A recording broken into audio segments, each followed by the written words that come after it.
Picture this.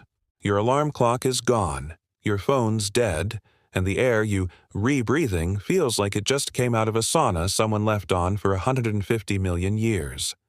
One heartbeat ago, you were nestled in your comfortable bed. The next, you're standing barefoot on fern-covered ground, the cool, damp earth squishing between your toes. A brachiosaurus, a living skyscraper of muscle and bone, blocks the sun, casting an impossibly long shadow over you. There are no grocery stores, no roofs, no rules, just you, the untamed jungle, and every predator that ever ruled Earth, now staring you down. Think you're ready to survive a single day, from sunrise to sunset, in the late Jurassic? Let us find out if your modern instincts are sharp enough to keep you from becoming a prehistoric snack. The first thing that truly hits you, even before the overwhelming scent of damp earth and ancient pine, is the sheer, alien physicality of this world. Gravity hasn't changed, no, but everything else has shifted so profoundly that it feels like even the fundamental forces of the universe are different. The air itself is thick, almost chewy, with the heady perfume of resinous pines, the rich decay of damp soil, and the unfamiliar, slightly metallic tang of distant volcanic activity. Every single footstep isn't just a step, it's a squelch, a sucking sound as the ground, a living sponge of decomposing plant matter and saturated soil, yields beneath your weight. You're not walking on solid earth, you're treading on a vast, ancient ecosystem. Overhead, dragonflies, not the delicate garden variety, but enormous iridescent beasts the size of ravens, clatter and whir with a sound like miniature helicopter blades. They dart through the humid air, their compound eyes scanning for prey, oblivious to your sudden, jarring presence. Somewhere far off, an enormous herd is moving, a rhythmic, deep thrumming that travels not just through the air, but up through the very ground. You feel the bass note of their steps vibrating through your bare feet, up your legs, and into your ribs, a primal, unsettling rhythm that speaks of unimaginable power and scale. It's a sound that resonates deep in your bones, a constant reminder of how utterly small and vulnerable you are. The temperature hovers in the low 30s Celsius, a stifling 90 degrees Fahrenheit, but it's the humidity, clinging stubbornly around 80%, that truly saps your energy. Sweat beads instantly on your skin, then streams down your back, collecting in rivulets. You feel like you're wrapped in a hot, wet towel that someone forgot to take out of the dryer, a suffocating embrace that never loosens. And the worst part? You can't strip off the few clothes you arrived in. Why? Because the mosquitoes here aren't just annoying. They're the size of almonds. Their proboscises like tiny, biological drills capable of piercing straight through even thick fabric. Every exposed patch of skin is an open invitation to a blood-sucking assault that could leave you feverish, weakened, and utterly miserable. Your priorities, once a complex web of deadlines, bills, and social engagements, have just been brutally simplified. Now, it's about water, shelter, calories, and, most pressingly, not becoming calories for something else. There's no map in your pocket, no matches for a comforting fire, no steel knife for defense or utility. Your entire survival kit consists of three things: a random stone you might find, a fallen stick, and the brain inside your skull, which suddenly feels both incredibly advanced and utterly useless. Good luck, because you're going to need every ounce of it. Every instinct, every learned behavior from your modern life is now either a hindrance or an unproven theory. Rule 1 in Jurassic hydration: clear-looking water is probably lying. It's a cruel trick of nature, a shimmering, inviting surface that hides a microscopic war zone. The ponds, seemingly pristine, are teeming with ancient horsetail algae, murky with suspended sediment, and, most dangerously, swarming with microscopic parasites your immune system has never, ever encountered. These aren't just a mild stomach upset. These are foreign invaders, capable of debilitating you with dysentery, fever, or worse, leaving you too weak to move, an easy target for anything with teeth. Boiling, your go-to modern purification method, is utterly off the table. Fire, as we know it, won't appear for another 149.9 million years. That's a geological blink in time, but for you, it's an eternity. So, your best bet, your only bet, is to follow the sound of running water. Creeks flowing over sand and gravel beds act as rudimentary filters, rinsing most of the dangerous cysts and larger particulate matter downstream. You cup your hands, a primal gesture, and drink small, tentative sips. Then you wait. The tension is palpable as you listen to the gurgle of your own stomach, praying for silence. If your gut stays quiet for 20 minutes, if no immediate cramps or nausea set in, you can risk drinking deeper, though never fully trusting the water. Every sip is a gamble, a roll of the dice against unseen enemies. While you're crouched, vigilant, and thirsty, take a moment to notice the mud at the water's edge. It's a living tapestry of time, crisscrossed by tracks that tell a silent, terrifying story. Here, immense three-toed theropods, creatures the length of a canoe, have left their unmistakable imprints, each toe pad a chilling reminder of their power. And there, beside them, are tiny mammal prints, delicate impressions that look like someone pressed a fork into wet clay. The translation is stark and immediate. Big, dangerous predators drink here at dusk, using the fading light and the cover of night to ambush unsuspecting prey. Mouse-sized omnivores, quick and elusive, drink now, during the relative safety of daylight. You have a choice to make, a company to keep, and that choice could mean the difference between life and death. Along the bank you spot cattail-like plants, their long, sword-shaped leaves swaying gently in the breeze. Their rhizomes, the thick, starchy roots that anchor them to the muddy soil, are a potential calorie source. But raw, they're fibrous enough to literally glue your jaws shut with their sticky, indigestible pulp. Survival demands ingenuity and labor. You'll need to pull them from the mud, then pound them relentlessly on a flat rock until they shred into a pulpy mess. After an hour of soaking in a shallow pool, the water will leach away some of the tougher fibers and bitterness. Then you can squeeze out a chalky paste, an unappetizing, grayish goo that tastes vaguely like cold, damp potato.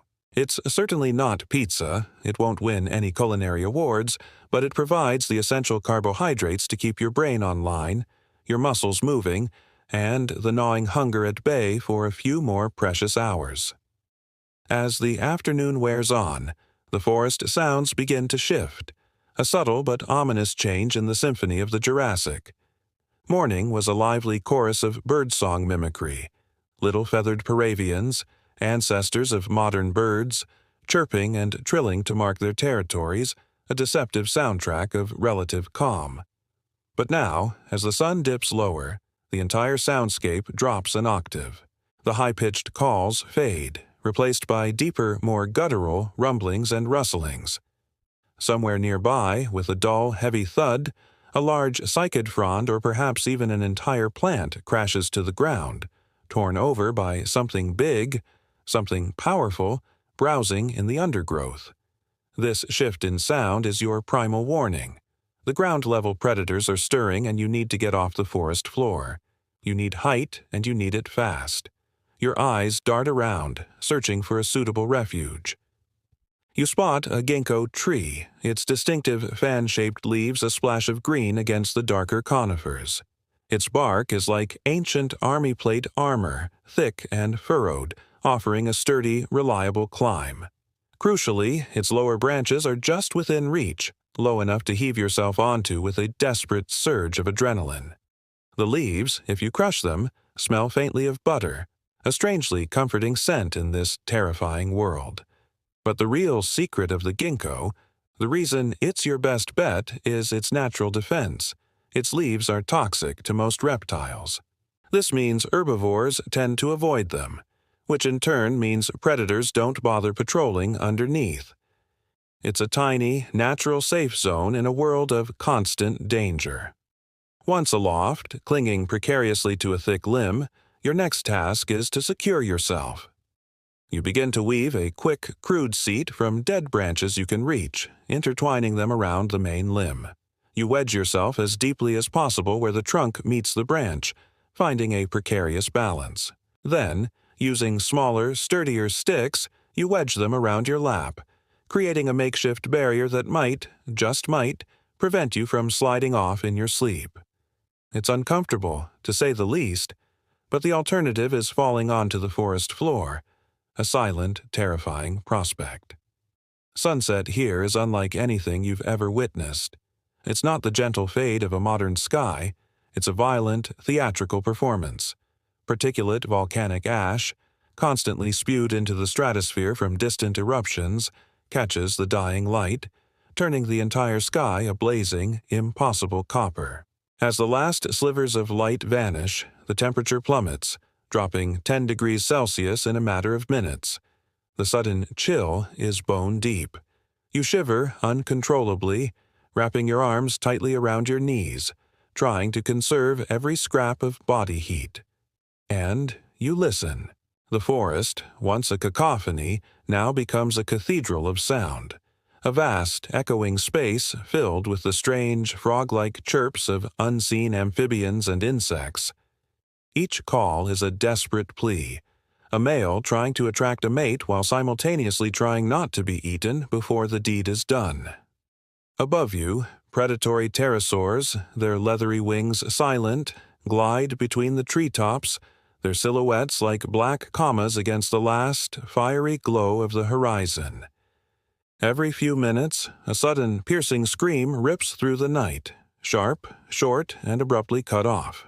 That, you realize with a sickening lurch in your stomach, is the sound of the food chain updating itself, a constant, brutal culling that underscores your own precarious position.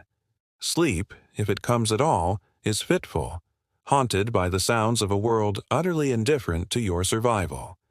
You wake with a jolt, not to the sun, but because the ginkgo tree you're clinging to is vibrating, a deep, resonant hum that travels through the bark and into your bones.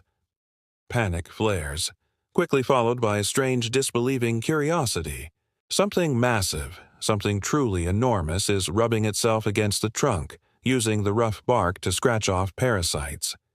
Peeking cautiously through the dense leaves, you glimpse a tail, thick as a tree trunk, tipped with deadly-looking spikes. A stegosaurus. It's an awe-inspiring, terrifying sight. This armored behemoth is the size of a city bus, its massive body covered in plates and spikes, a living fortress. Yet its brain, you recall from some distant academic memory, is famously tiny, no bigger than a walnut. It's essentially an armored, vegan tank, a creature so utterly dominant in its niche that it fears nothing. It's simply going about its morning, scratching an itch, completely unaware of the tiny, terrified primate clinging to its personal scratching post. Still, the thought is chilling. If it decides to browse your particular branch, you'll be scraped off like gum on a shoe, crushed or impaled without a second thought. You become absolutely, terrifyingly still, every muscle locked, barely breathing. Eventually, mercifully, the stegosaurus lumbers on, its thunderous footsteps receding into the misty dawn. You slowly, cautiously climb down, your legs feeling like jelly, wobbly and uncertain after hours of cramped stillness and sheer terror. Mist curls along the ground, clinging to the ancient ferns and cycads. The world now smells of crushed lemon, a tangy, invigorating scent from the cycad pollen carried on the damp air. But, amidst the strange beauty, your stomach reminds you of a more pressing reality. It's been 18 hours since you last had any calories, and the hunger is a gnawing, insistent beast. It's time to gamble again. You scan the underbrush, your eyes desperately searching for sustenance. Your best, safest bet are fallen ginkgo fruits. They smell to your modern nose like rancid butter, an utterly repulsive odor that makes your stomach churn. But they are calorie-dense and, crucially, safe to eat. The taste is as bad as the smell, a greasy, bitter pulp, but your body screams for the energy, overriding your gag reflex. You force them down, each bite a victory over your own repulsion. Then you spot them. Glossy purple berries on a low shrub, looking almost inviting. Your instincts, honed by a lifetime of supermarket produce, scream, edible. But a fragment of your distant memory, a documentary watched long ago, flashes a warning: skip them. Early flowering plants, those pioneering species of this era, defended themselves with potent chemical warfare. These berries likely contain alkaloids that could stop your heart faster than a triple espresso on an empty stomach. Plant identification is not just a skill here. It's a matter of life and death. Instead, you remember another ancient food source: club moss. A primitive plant, almost fern-like, it carries a fine, yellow spore powder on its stalks. You find a patch, carefully gather some of the dust, rubbing it between your hands until it's a fine, golden cloud. Then, with a mixture of desperation and curiosity, you lick it. It tastes like dirt, earthy and bland, but within minutes you feel a subtle shift, a faint surge of energy as the simple carbohydrates hit your bloodstream. It's enough to keep you going, to fuel the next desperate search. Mid-morning, the heat begins to build again, oppressive and relentless. Your hunger is still a dull ache, driving you forward. You remember seeing termite mounds yesterday, colossal structures the size of modern refrigerators in a clearing not too far off. Protein is protein, and desperate times call for desperate measures. You head towards them, hoping to scavenge some of the nutrient-rich insects. Halfway there, the world falls silent.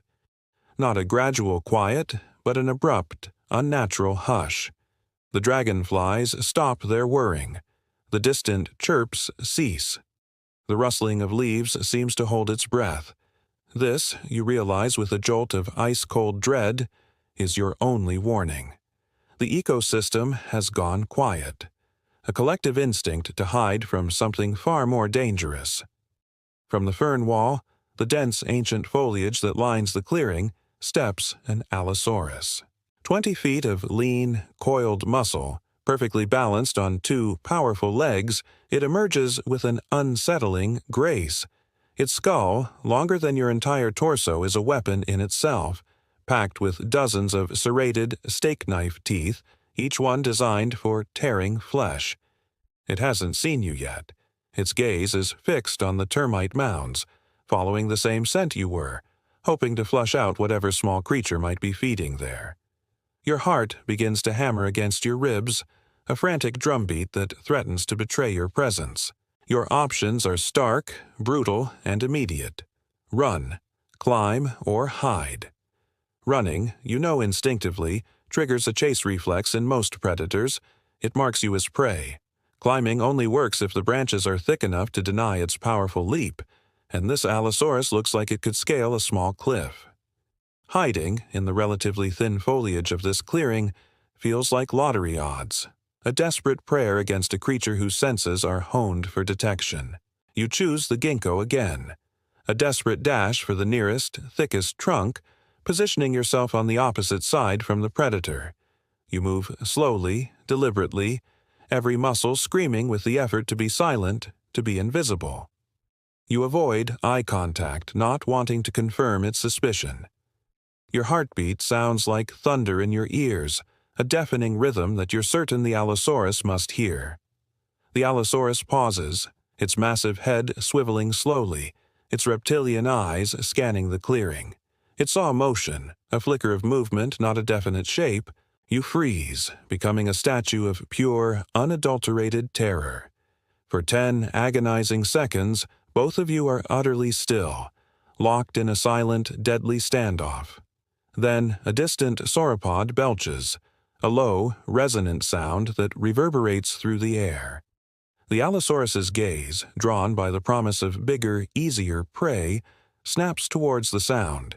It strides off, its enormous tail balancing its weight like a tightrope walker's pole, disappearing back into the fern-covered undergrowth. Oxygen rushes back into your lungs, a gasp you didn't realize you were holding. You mark the tree trunk with a scratched X, a mental note, A brutal lesson. This spot is a predator corridor. Never, ever rest here again. Fire, as a controlled, sustained flame, won't exist for another geological blink of an eye. But you can fake it, or at least fake the crucial part. A hot, glowing coal. Your mind races, recalling fragmented lessons from survival shows. You need friction or percussion. You head towards a riverbed, searching for a chunk of chert, a dark, glassy rock, common in these ancient waterways. You find one, heavy and sharp-edged. Bang it against a piece of quartz, another common river stone, and sparks scatter, tiny, fleeting flashes of light.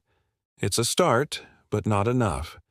Your true target isn't just any spark, it's pyrite nodules, sometimes called fool's gold, which occasionally wash downstream. You find a few, their metallic sheen unmistakable. You take your chert and strike it against the pyrite, and this time the sparks are hotter, longer lasting, a cascade of tiny incandescent embers. Now for tinder. You remember the ginkgo leaves, not just for their toxicity but their dry, fibrous nature. You shred them meticulously, rubbing them between your palms until they become a cotton-like fuzz, a perfect airy nest for a spark. You gather the fuzz into a small compact bundle, place it carefully on a slab of bark, and then, with focused intent, you strike the chert against the pyrite, aiming the showering sparks directly at your tinder. Again and again you strike, the tension mounting with each failed attempt, until finally a tiny orange ember glows, a fragile spark of life in the prehistoric darkness. You carefully cup your hands around it, transferring the ember into a larger bundle of dried horsetail stems, which are highly combustible. Then, gently, ever so gently, you blow. You won't get a roaring flame, not yet, but a coal, a concentrated point of heat, hot enough to singe meat. And cooking matters, even with just a coal. You manage to find a small turtle, its ancient lineage unchanged for millions of years. Raw turtle meat, carries salmonella-like bacteria, or their prehistoric equivalents, pathogens that could quickly incapacitate you. Holding a chunk of the meat over the glowing coal for 3 minutes, turning it constantly, kills most of those unseen threats. The taste? Imagine fish crossed with veal, wrapped in the slightly bitter, earthy flavor of algae. Michelin 0 stars, absolutely. But your guts stay intact, and that's a 5-star meal in this world. While the meat sizzles, giving off a faint, savory scent that you hope doesn't travel too far, you quickly wedge green branches around the coal, creating a makeshift teepee. Smoke billows upward, a thin, acrid column. It's a double-edged sword, a surprisingly effective mosquito deterrent, keeping the almond-sized bloodsuckers at bay. But it's also a signal, a beacon to every predator for kilometers around, announcing your presence. You balance the risk. Eat fast, gain the calories, then move. As soon as you're done, you bury the still glowing coal deep under sand, scatter the ashes, and meticulously scour the area, leaving no scent trail, no trace of your brief, dangerous culinary endeavor. Survival, you realize, is a constant, desperate race between calorie gain and attention avoided. Humans, at their core, are pack animals. To be solo in this world is to be a short story, quickly ended. Around midday, a flicker of movement catches your eye. You spot them. 3 hominin-sized mammals, maybe multituberculates, an ancient lineage of furry, rodent-like creatures, unlike anything you've ever seen. They're standing on hind legs, sniffing cautiously at the termite dust you dropped earlier, their curious eyes darting around. They're not human relatives, not even close, but they share a fundamental trait: curiosity, and, perhaps, a capacity for exchange. You break off a thumb-sized piece of your precious cooked turtle meat, placing it carefully on a large ginkgo leaf. You back away slowly, making no threatening moves, trying to convey an offering. They edge in, tentative but driven by hunger, snatch the morsel, and vanish into the dense brush as quickly as they appeared. But one lingers, a smaller, more agile individual, its bright, intelligent eyes fixed on you. It chirps twice, a soft, high-pitched sound, then scampers west, looking back expectantly. It's a gamble, but you follow. The path, such as it is, opens onto a sandstone overhang. It's a natural roof, carved by millennia of wind and water, facing south, which means maximum sun exposure in the morning and a cooling breeze in the afternoon. It's a perfect caveless cave, offering shelter without the claustrophobia or the danger of being trapped inside. Inside, earlier occupants have left telltale signs: midden piles of seed husks, ancient refuse. Someone stored food here. Maybe they'll return. For now, it's yours. As dusk approaches, you drag thorny branches across the entrance, creating a crude but effective barrier. It's not impenetrable, but it will make noise, providing a nocturnal alarm system if anything tries to get in. Sleep comes easier now, a deep, exhausted slumber, knowing that something else, the thorns, the sharp senses of the unseen multituberculate scouts, the sheer luck of the draw, is on watch. You dream of modern comforts, of soft beds and silent nights, but even in your dreams, the distant roars of the Jurassic echo. You wake to thunder, but it's not the familiar rumble of a storm. This thunder is a deep, guttural vibration that travels up your spine, shaking the very ground beneath your makeshift shelter. Through the thorn gate, a terrifying sight greets you. Dust clouds boiling on the horizon. A sauropod herd, thousands of tons of flesh and bone in motion, is stampeding, heading directly for the river you drank from yesterday.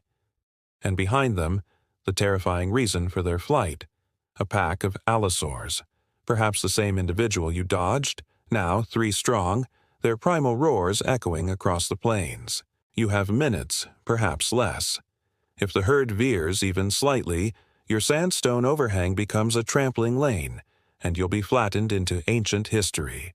There's no time for thought, only instinct. You grab your chert, a cooked turtle leg, precious calories you can't afford to lose, and sprint not away from the herd but perpendicular to their path, aiming for a distant basalt ridge, hoping its rocky slopes offer some refuge.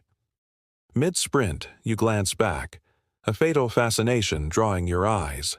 The lead sauropod is a living apartment block, its colossal neck sweeping side to side, its mouth stripping cycads like corn on the cob, a horrifying display of raw power.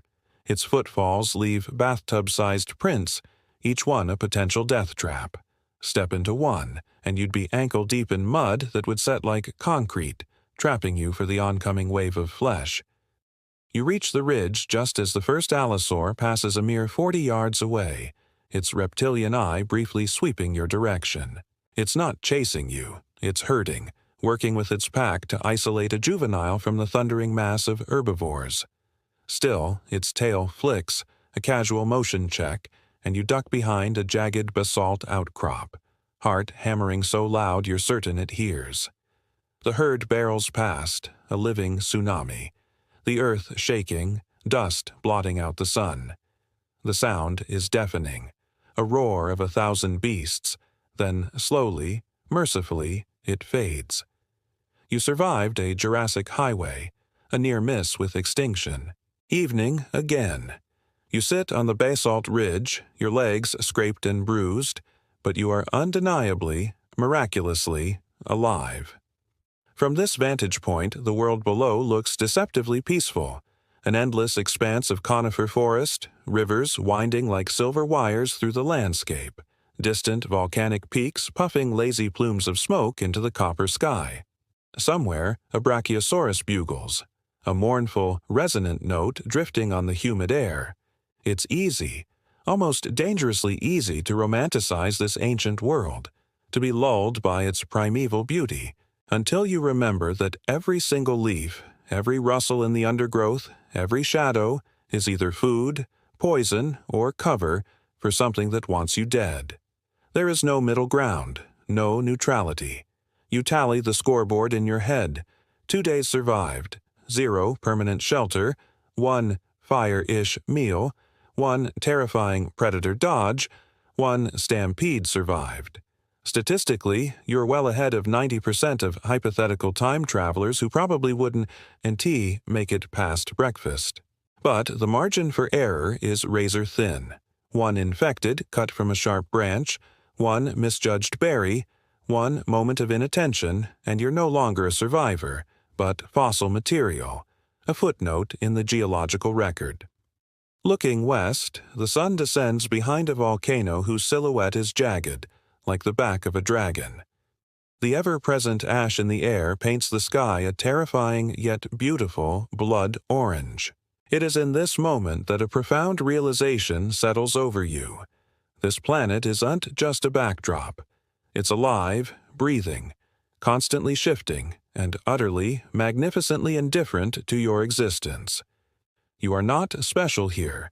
You are merely protein with anxiety.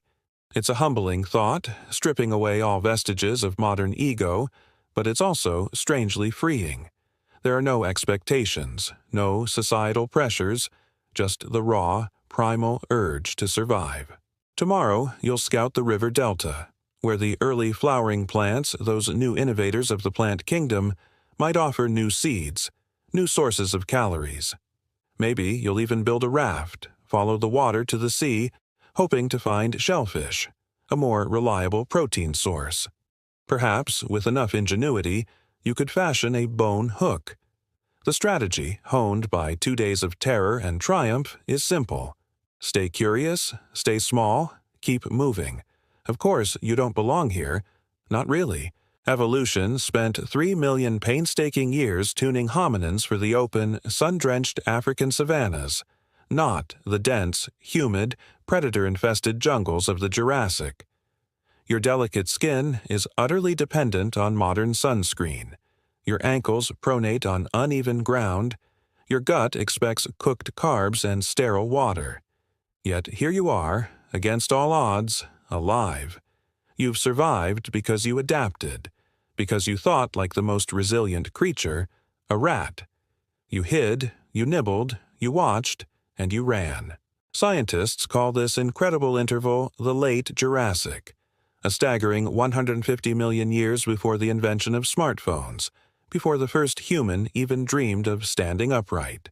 In another 90 million years, a colossal asteroid will reset the board, wiping out these magnificent creatures and paving the way for a new era. But for now, the dinosaurs are the apex innovation, the undisputed rulers of this world. And you?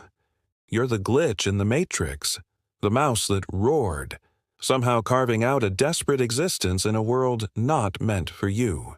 As night deepens, you curl back into your sandstone nook, the thorny barrier a small comfort.